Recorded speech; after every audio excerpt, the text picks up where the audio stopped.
You know, at a certain point, you just got to start living wherever you're at, however you feel. You got to get out of your head. You got to get out of the past. You got to stop thinking about the future. You got to forget about the regrets. You got to tune in to the present moment by feeling your body, by looking around you, by smelling the sounds, by being honest with exactly where you are.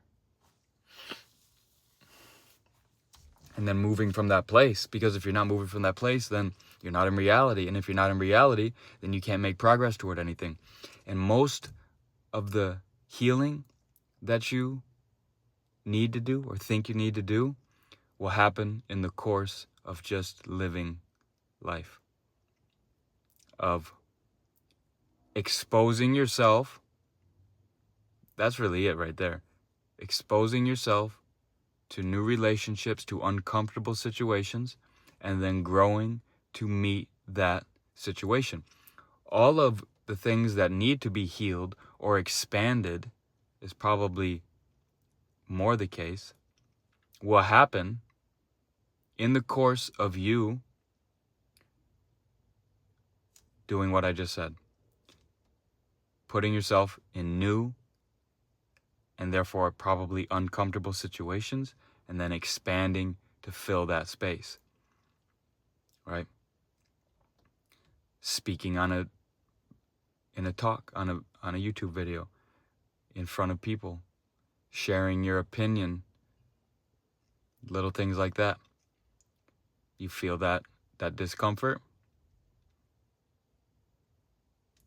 you move forward in the action, and you find new comfort there.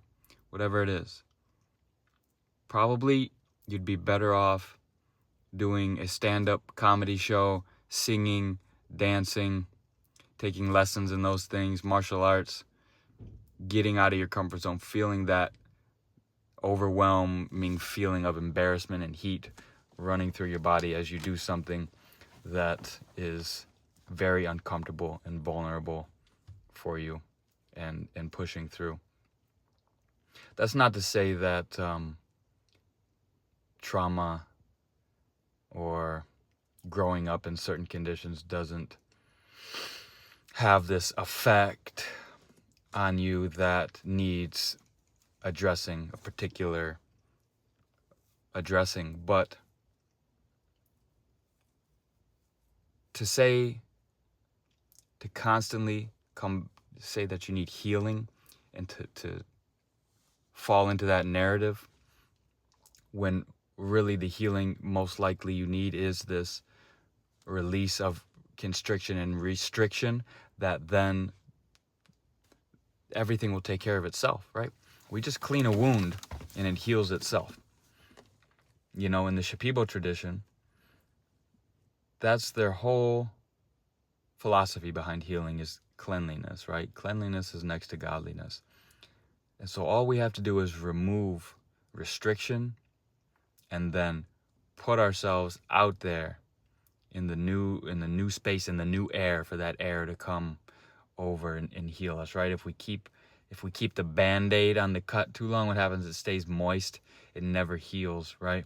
So we need that protection for a little while. We need to be nurtured and coddled. Then we need to go out into the fear, into the pain, and that fresh air will wash over that wound, and it will start to soothe and heal. So tomorrow, instead of doing your shadow work and your somatic work and your breath work and your inner child work, do something that you're afraid to do. Do something that doesn't address the wound, whatever wound you think you have specifically, but does it in an indifferent way, where you're doing something else, like dancing or singing or having a conversation at a grocery store with somebody because that you started, right? And see how that feels.